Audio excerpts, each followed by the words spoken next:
Good morning everyone. Now we come back on our routine study. We were doing the hydrogen spectrum which is explained by the Bohr. तो Bohr के द्वारा जो hydrogen spectrum जो explain किया गया उसको मैंने करवा दिया था। हाइड्रोजन स्पेक्ट्रम मैंने कर लिया था, लेकिन हाइड्रोजन स्पेक्ट्रम मैंने आपको पहले भी बताया कि एक बहुत ही इंपॉर्टेंट टॉपिक है। इसके अंदर जो है हमारे पास नीट और जेईई के अंदर डेफिनेटली क्वेश्चन बनते हैं। तो क्वेश्चन इस लेवल से बन रहे हैं, हम उस टॉपिक को कर रहे थे। Maximum number of spectral line, मुझे लगता है कि आप सब भूले बैठे हैं, इसलिए मैं इस वीडियो के अंदर पहले का रिवाइज करवा देती हूँ एक बार आपको क्विकली। एक बार हाइड्रोजन स्पेक्ट्रम का जो है वो हम रिवीजन ले लेते हैं कि हाइड्रोजन स्पेक्ट्रम जो है वो कैसे सीन होता है। हाइड्रोजन का जो स्पेक्ट्रम लेते हैं उसके अंदर जो मैक्सिमम जो large number of spectral line आती हैं, जिनको हमने Lyman series, Balmer Paschen Brackett, Pfund series और हम्फ्री सीरीज में हमने इसको डिवाइड किया था। तो हाइड्रोजन का जो स्पेक्ट्रा है, मैंने आपको बताया स्पेक्ट्रा दो तरह का होता है, इमिशन और अब्जॉर्प्शन। इमिशन स्पेक्ट्रा, तो हाइड्रोजन का जो स्पेक्ट्रा है वो इमिशन लाइन स्पेक्ट्रा है। इमिशन लाइन स्पेक्ट्रा मतलब क्या करते हैं, जब हम डिस्चार्ज ट्यूब के अंदर हाइड्रोजन गैस को भरते हैं तो डिस्चार्ज ट्यूब में हाइड्रोजन गैस भरेंगे तो वहां पर हाइड्रोजन के बहुत सारे एटम्स होंगे और उसको हम इलेक्ट्रिकल एनर्जी देंगे। तो अब एटम के अंदर है इलेक्ट्रॉन, इलेक्ट्रॉन क्या करेगा, इलेक्ट्रिकल एनर्जी लेके लोअर एनर्जी लेवल से कहां चला जाएगा, हायर एनर्जी लेवल में चला जाएगा। But electron can't exist in higher energy level in a long time period because it feel instability, so it try to come back on lower energy level. Higher energy level में electron instability feel करेगा क्योंकि वहां पर उसकी energy क्या होगी, ज्यादा होगी। जब एनर्जी लेवल का नंबर बढ़ता है वैसे वैसे उसकी एनर्जी भी बढ़ती है। तो जिस एनर्जी लेवल में इलेक्ट्रॉन रहेगा वहां पर उस इलेक्ट्रॉन की एनर्जी भी उतनी ही रहेगी, ठीक है। तो हायर एनर्जी लेवल में इलेक्ट्रॉन ज्यादा देर तक स्टे नहीं करेगा, वो वापस क्या आएगा, लोअर एनर्जी लेवल में आएगा। तो जब इलेक्ट्रॉन हायर एनर्जी लेवल से क्या करता है, लोअर एनर्जी लेवल में आता है, तो उस टाइम वो क्या करेगा, एनर्जी एमिट करेगा। अब जैसे किसी भी हायर एनर्जी लेवल में इलेक्ट्रॉन और किसी भी लोअर एनर्जी लेवल में आ रहा है, तो वहां पर क्या करेगा, हायर से लोअर में जब आता है तो एनर्जी एमिट करता है। जैसे ये n=2 है और ये n=1 है, यानी कि सेकंड एनर्जी लेवल से फर्स्ट में आ रहा है, थर्ड से फर्स्ट में आ रहा है, किसी भी हायर से लोअर में आएगा तो वो एनर्जी एमिट करेगा, यानी कि रेडिएशन एमिट करेगा। और ये जो रेडिएशन एमिट करेगा उनकी जो एनर्जी होगी वो इन दोनों लेवल की एनर्जी के डिफरेंस की इक्वल होगी, डेल ई। और ये डेल ई इक्वल क्या हो जाएगी, E2 minus E1। Second energy higher energy level की energy minus lower energy level की एनर्जी। और प्लैंक्स क्वांटम थ्योरी क्या कहती है, del E is proportional to frequency, energy is proportional to frequency. Proportionality sign को हटाकर हमने प्लैंक्स कांस्टेंट का यूज किया। सो डेल ई क्या होगा, कितनी एनर्जी एमिट करेगा इलेक्ट्रॉन जब हायर से लोअर में आएगा, तो इन दोनों एनर्जी लेवल के इक्वल। जैसे इसकी एनर्जी जो होगा वो हमारे पास 10 इलेक्ट्रॉन वोल्ट है, इसकी 5 इलेक्ट्रॉन वोल्ट है। तो पहले इलेक्ट्रॉन की एनर्जी कितनी थी, 10 इलेक्ट्रॉन वोल्ट, अब कितनी होगी, 5। इसका मतलब 5 इलेक्ट्रॉन वोल्ट एनर्जी उसने एमिट कर दी ना, तो ये एनर्जी गैप के बराबर एनर्जी जो होगा वो एमिट करेगा। डेल ई क्या मतलब, energy difference of this two energy level. इसी को हम किसके इक्वल लिख सकते हैं, एच म्यू। और एच म्यू को हम क्या लिख सकते हैं, 80/लैम्डा। ये हम यूज कर रहे हैं किसका, प्लैंक्स क्वांटम थ्योरी और इलेक्ट्रोमैग्नेटिक वेव थ्योरी का यूज करके। ये फॉर्मूले मैंने आपको बता दिए थे। तो अब क्या होता है, बहुत सारी स्पेक्ट्रल लाइन जो दिखाई देती है हाइड्रोजन के स्पेक्ट्रा के अंदर, बहुत सारी स्पेक्ट्रल लाइन दिखाई देती है। तो वहां पर क्या होगा, बहुत सारी स्पेक्ट्रल लाइन, एक स्पेक्ट्रल लाइन, बहुत सारी स्पेक्ट्रल लाइन मिलकर एक बैंड बनाती है। और एक बैंड को हमने किसका नाम दिया था, लाइमन सीरीज का, लाइमन सीरीज। फिर एक और लाइन का एक ग्रुप आता है, उसको हमने क्या किसका नाम दे दिया था, बाल्मर सीरीज। उसके बाद हमने नाम दिया था पास्टन सीरीज। इस तरह से बहुत सारी जो एक और ग्रुप आएगा लाइंस का, स्पेक्ट्रल लाइन का एक और ग्रुप जो आएगा, इसको लाइमन बाल्मर पास्टन का नाम दिया, देन ब्रैकेट। उसके बाद हमारे पास अगली जो सीरीज आई थी लाइन, स्पेक्ट्रल लाइन का जो ग्रुप आया था, उसको हमने किसका नाम दिया था,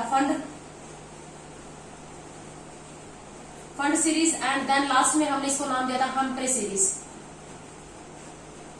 इन सब में क्या डिफरेंस है, इन सब में जो लोअर एनर्जी लेवल है उसका डिफरेंस है। अगर किसी भी हायर एनर्जी लेवल से इलेक्ट्रॉन अगर N1 में आ रहा है हायर एनर्जी लेवल, ये जो हायर एनर्जी लेवल है इसकी वैल्यू होगी 2, 3, 4 से लेकर इंफिनिटी तक। सेकंड से फर्स्ट में आ जाए, थर्ड से फर्स्ट में, फिफ्थ से सेवंथ से फर्स्ट में, इंफिनिटी एनर्जी लेवल से अगर फर्स्ट एनर्जी लेवल में आ रहा है तो जो हमें स्पेक्ट्रल लाइन दिखाई देंगी, जो फोटोन दिखाई देंगे, स्पेक्ट्रल लाइन तो हमें दिखाई देंगी क्योंकि एनर्जी एमिट हो रही है, यानी कि इलेक्ट्रोमैग्नेटिक रेडिएशन एमिट हो रही है, ठीक है। और अलग अलग रेडिएशन एमिट होगी, एक तो सेकंड से फर्स्ट में आए तो एनर्जी लेवल अलग होगा, एनर्जी अलग होगी, थर्ड से फर्स्ट में आए उसकी एनर्जी अलग होगी, फोर्थ से फर्स्ट में आए, इंफिनिटी से फर्स्ट में आए तो अलग अलग एनर्जी होगी, एनर्जी अलग होगी तो उनकी फ्रीक्वेंसी और वेवलेंथ भी अलग होगी, तो अलग अलग फ्रीक्वेंसी और वेवलेंथ की स्पेक्ट्रल लाइन दिखाई देगी हमें। तो किसी भी हायर एनर्जी लेवल से अगर N1 में आता है इलेक्ट्रॉन तो उस टाइम जो स्पेक्ट्रल लाइन का जो ग्रुप होगा उसको हम क्या बोलेंगे, लाइमन सीरीज बोलेंगे, ठीक है। बार्मर सीरीज कब कहेंगे, पर electron come from any higher energy level to N2। Balmer series किसको बोलते हैं, जब किसी भी हायर एनर्जी लेवल से इलेक्ट्रॉन N2 में आता है तो हायर एनर्जी लेवल की वैल्यू क्या होगी, 3, 4 ऑनवर्ड चलेगी ना। हायर एनर्जी लेवल 3 से सेकंड में आ जाएगा, 4 से सेकंड में, 5 से सेकंड में, 7 से इंफिनिटी से सेकंड में आएगा। तो हमारे पास जो स्पेक्ट्रल लाइन का जो ग्रुप दिखाई देगा उसको हमने किसका नाम दे दिया, बार्मर सीरीज।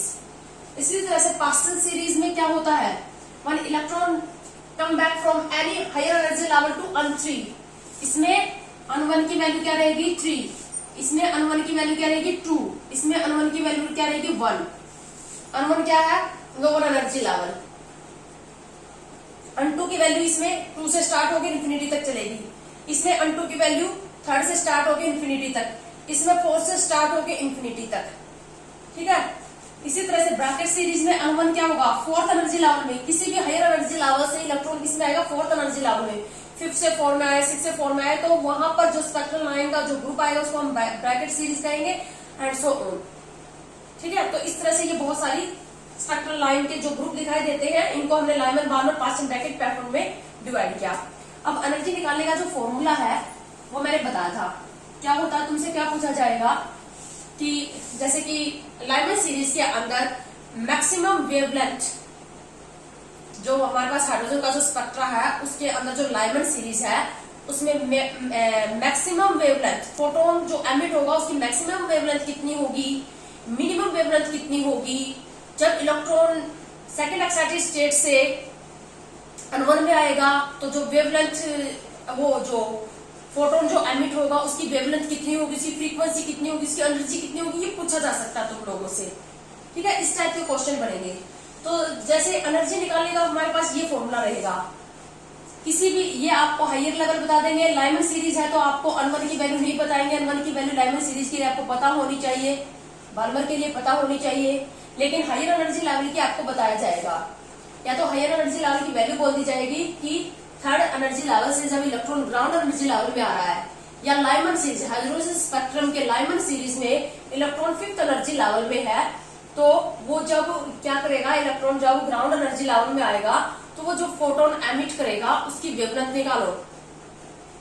अब मैक्सिमम वेवलेंथ पूछी जा सकती है लाइमन सीरीज की, और मिनिमम वेवलेंथ, यानी कि लाइमन सीरीज के अंदर बहुत सारी जो स्पेक्ट्रल लाइन बन रही है उनमें सबसे ज्यादा वेवलेंथ और सबसे कम वेवलेंथ की रेंज तुमसे पूछी जा सकती है।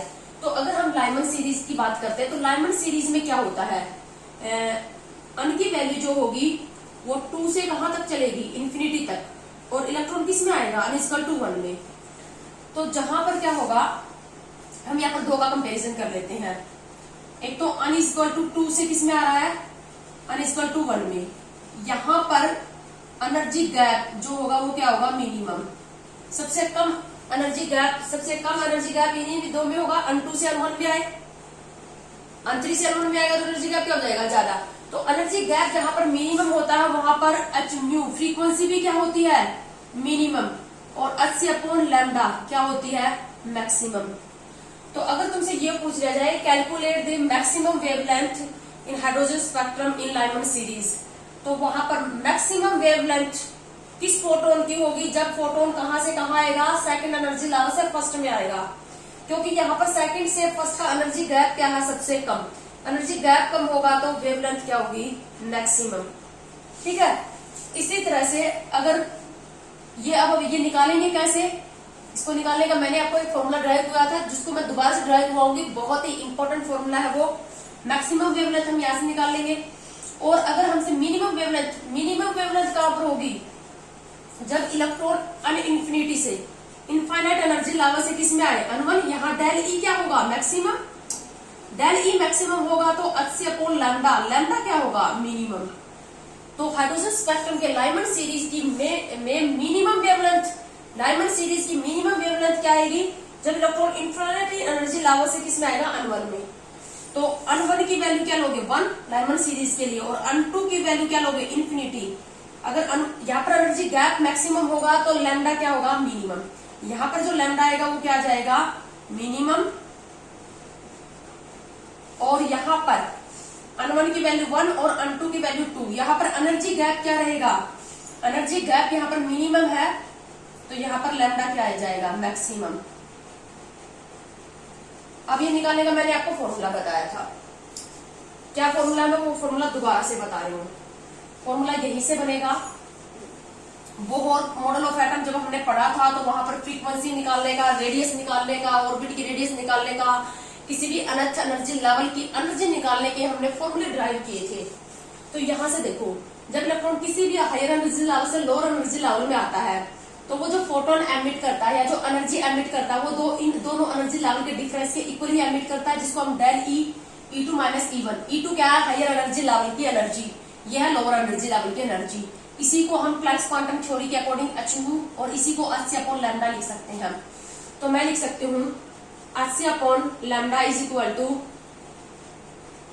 E2 minus E1। अब E2 की energy minus 2 pi square n E4 k square z square upon n 2 का स्क्वायर h स्क्वायर।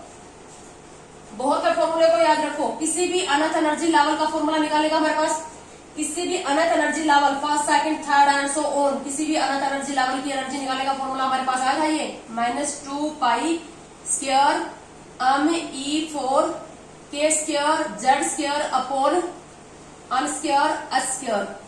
अब अन की वैल्यू अगर 2 है तो यहाँ पर 2 पुट कर दोगे, अन की वैल्यू 1 है तो यहाँ पर 1 पुट कर दोगे, 5 है तो यहाँ पर 5 पुट कर दोगे। ये बाकी सारे कांस्टेंट थे, हमारे पास वेरिएबल सिर्फ कौन था, z और हमारे पास अन।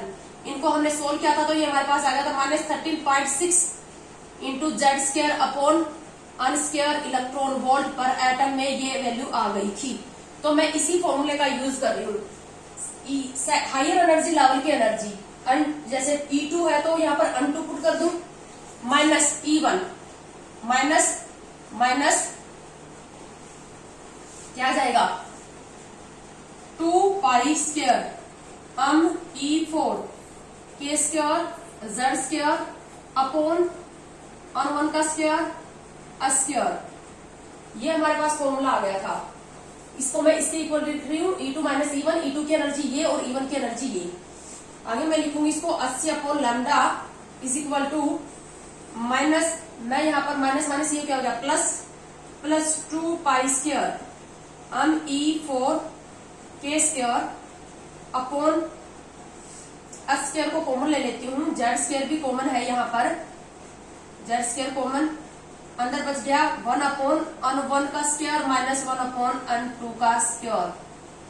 क्लियर, प्लस को मैंने कॉमन लिया है तो आगे क्या आ जाएगा अन 1, बाद में अन 2 आ जाएगा। ये सारे क्या कांस्टेंट है, ये सब कांस्टेंट है। पाई की वैल्यू, अन क्या है मास ऑफ इलेक्ट्रॉन, ई क्या है चार्ज ऑफ इलेक्ट्रॉन, के कांस्टेंट है, जेड क्या है एटॉमिक नंबर। जेड यहाँ पर क्या करेगा, ये वेरी करेगा। हाइड्रोजन एटम के लिए जेड की वैल्यू 1, हीलियम प्लस के लिए जेड की वैल्यू 2, लिथियम अलाइड 2 पॉजिटिव के लिए जेड की वैल्यू क्या हो जाएगी 3, अच्छी प्लस के लिए जेड की वैल्यू क्या हो जाएगी 2, हाइड्रोजन के लिए जेड की वैल्यू क्या हो जाएगी 1, Be+3 के लिए जेड की वैल्यू क्या हो जाएगी 4। जेड क्या होता है atomic number. Bohr model of atom can explain the only one electron species containing spectra of only one electron containing species. तो इन सब के पास क्या होता है, हाइड्रोजन के पास एक इलेक्ट्रॉन है, हीलियम के पास 2 इलेक्ट्रॉन होते हैं, लेकिन एक इलेक्ट्रॉन निकाल दोगे तो कितने हो जाएंगे 1। लिथियम के पास एटॉमिक नंबर 3 है तो इलेक्ट्रॉन 3 है, 2 इलेक्ट्रॉन निकाल दोगे लाइक 2 पॉजिटिव। तो इसके लिए ये 1 इलेक्ट्रॉन कंटेनिंग स्पीसीज है सभी, लेकिन एटॉमिक नंबर 1 2 3 4 सबको पता है। तो Z की वैल्यू यहाँ पर क्या हो जाएगी, हाइड्रोजन के लिए 1, He+ के लिए 2, Li2 पॉजिटिव के लिए 3 एंड B3 पॉजिटिव के लिए हो जाएगी 4। तो इन सभी कांस्टेंट, बाकी सभी है कांस्टेंट, इन 2 कांस्टेंट को भी मैं इस साइड ले जाऊं तो 1/λ is equal to 2 pi square Ne4 k square upon H3C Z square 1/N1 का स्क्वायर माइनस N2 का स्क्वायर। N1 है लोअर एनर्जी लेवल जिसमें इलेक्ट्रॉन आएगा, N2 है हायर एनर्जी लेवल, इससे इलेक्ट्रॉन इसमें आएगा। जैसे 5th से 1st में आ रहा है तो N2 की वैल्यू 5th और N1 की वैल्यू 1। जैसे 4th से 2nd में आ रहा है तो N1 की वैल्यू 2 और N2 की वैल्यू क्या हो जाएगी 4। इन सबकी वैल्यू पुट करने के बाद ये सारे कांस्टेंट है तो इनकी वैल्यू 1/λ को आपको पता है म्यू बार वेव नंबर भी बोलते हैं। ये फॉर्मूला आपकी बुक में दिया होगा, एनसीईआरटी में भी दिया होगा और प्रदीप में भी दिया होगा। तो इन सब कांस्टेंट की वैल्यू यहाँ पर पुट कर दी तो ये वैल्यू आ गई 10 9 6 7 8। मैंने इन सभी कांस्टेंट की वैल्यू पुट कर दी और ये आ गया 1/N1 स्क्वायर माइनस N2 का स्क्वायर इंटू Z स्क्वायर, और ये वैल्यू आएगी सेंटीमीटर इनवर्स में, क्योंकि 1/λ की वैल्यू आ रही है। ये 1/λ को ही reciprocal of lambda is equal to wave number. So wave number निकालने का, वेव नंबर या 1/λ ये वैल्यू आएगी और इसको बोलते हैं RH। RH का मतलब रैडबर्ग कांस्टेंट। वैल्यू याद रखना आसान है, रैडबर्ग कांस्टेंट इसको बोलते हैं। 10 9 6 7 8 1/N1 square minus N2 square Z square centimetre inverse. इस फॉर्मूले से आप इजिली वेवलेंथ निकाल सकते हो, मिनिमम वेवलेंथ, मैक्सिमम वेवलेंथ। जब इलेक्ट्रॉन किसी भी अनंत एनर्जी लेवल से लाइमन सीरीज में 1st में आएगा, बालमन में 2nd में आएगा, तो उसकी जो एनर्जी, वो जो एनर्जी एमिट करेगा या जो फोटोन एमिट करेगा उसकी वेवलेंथ, फ्रीक्वेंसी, इस फॉर्मूले से आप बहुत आसानी से निकाल सकते हो। ठीक है, तो अब मैं इसको अगर वेवलेंथ निकालने का फॉर्मूला बनाऊं तो मैं इसको रिवर्स कर दूं 1/λ को मैं बोल दूं lambda. So lambda is equal to क्या हो जाएगा 1/RH 1/N1 का स्क्वायर माइनस N2 का स्क्वायर इंटू Z स्क्वायर और 1/RH। RH की वैल्यू ये है तो 1/RH की वैल्यू 1/10 9 6 7 8 की जो वैल्यू आएगी ये तो थी सेंटीमीटर इनवर्स में। ये जो वैल्यू आएगी अब मैं सीधी लिख रही हूँ, लैम्डा इज इक्वल टू 9 से 12। याद रखना बहुत आसान है, 1/N1 का स्क्वायर माइनस N2 का स्क्वायर Z स्क्वायर और एंगस्ट्रॉम में आएगी, याद रखना है। ये फॉर्मूला मैंने आपको ड्राइव करवा दिया था, बहुत इंपॉर्टेंट फॉर्मूला है ये। तुम लोगों ने बहुत टाइम के बाद हम वापस लौटे हुए तो न्यूमेरिकल किए भी होंगे, इस फॉर्मूले का यूज देखा होगा। Z स्क्वायर जो होगा ये एटॉमिक नंबर, हाइड्रोजन के लिए 1 है ये इसकी वैल्यू। तो ये वेवलेंथ निकालने का हमारे पास एक शॉर्ट फॉर्मूला आ गया। N1 और N2 की आपको वैल्यू पुट करनी है, एंगस्ट्रॉम में वेवलेंथ का आंसर आ जाएगा। ऐसा नहीं है कि वेवलेंथ आप ऐसे नहीं निकाल सकते थे, आप इस बिना इस फॉर्मूले के भी निकाल सकते थे, लेकिन उसके लिए आपको E2 minus E1 is equal to 80/λ। पहले ये निकालोगे, एनर्जी गैप निकालोगे, फिर यहाँ पर क्या होगा lambda is equal to 80/del E, इसकी वैल्यू पुट करोगे। ये सब इनकी वैल्यू तो कैलकुलेशन थोड़ी कॉम्प्लिकेटेड होगी और लॉन्ग होगी, और ये शॉर्ट फॉर्मूला आ गया हमारे पास। ठीक है, तो ये बेटा हम कर चुके हैं, मैं आपको रिवाइज करवा रही हूँ क्योंकि हम काफी लंबे टाइम के बाद होते हैं। तो ये हमारे पास वेवलेंथ निकालने का फॉर्मूला आ गया था एंगस्ट्रॉम में। 9 से 12 इसको याद रखना आसान है। N1 क्या है जिसमें इलेक्ट्रॉन आ रहा है, लोअर एनर्जी लेवल जिसमें इलेक्ट्रॉन आ रहा है, और N2 क्या है हायर एनर्जी लेवल। अब जब अगर इसमें क्वेश्चन बनाते हैं हम, एक छोटा सा question, in hydrogen spectrum calculate lambda maximum for Lyman series.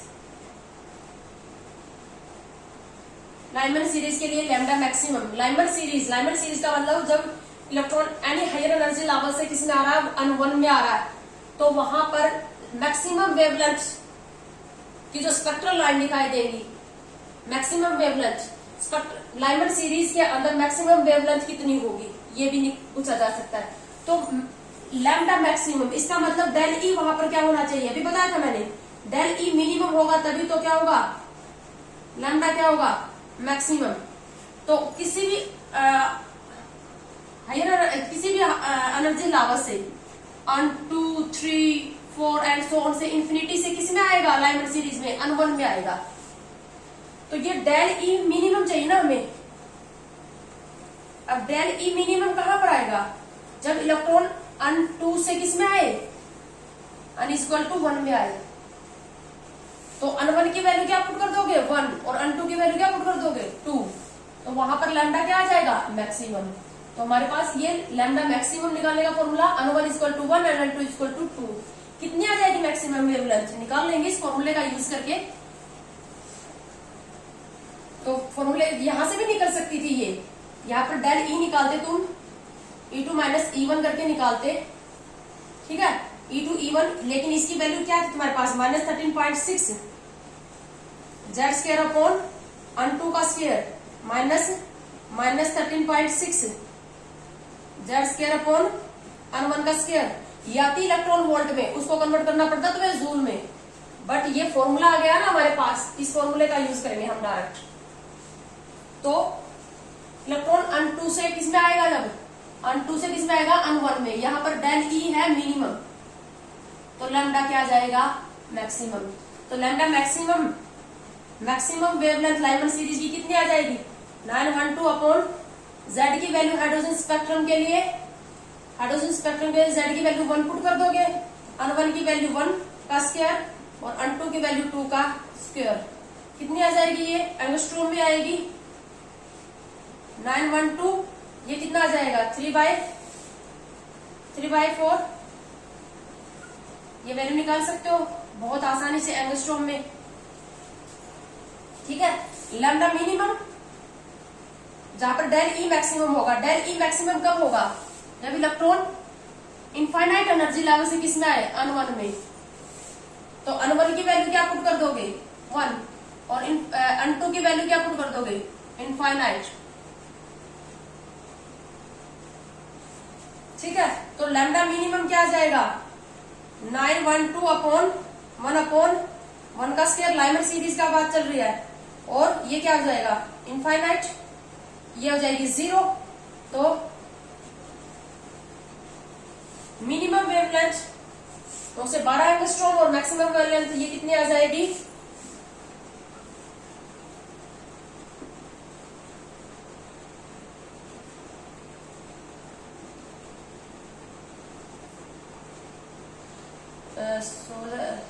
तो लाइमन सीरीज की मैक्सिमम वेवलेंथ आएगी 1216 एंगस्ट्रॉम और मिनिमम 912।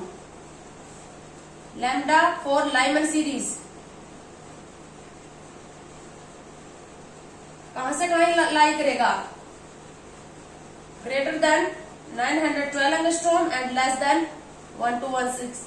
और ये जो रेंज आती है ये किस में लाई करती है, अल्ट्रावायलेट रीजन में, यूवी रीजन में लाई करेगी लाइमन सीरीज, ठीक है। तो ये तो क्विक रिवीजन था, जो काम हम ऑलरेडी कर चुके हैं हाइड्रोजन स्पेक्ट्रम में। इसी के अंदर maximum number of spectral line जो होती है वो, उसके केस हम कर रहे थे। उसके 3 केस हैं, एक केस मैंने आपको बता दिया था, उसका भी मैं एक बार रिवीजन दूंगी नेक्स्ट वीडियो के अंदर। आज हम इतना लेंगे।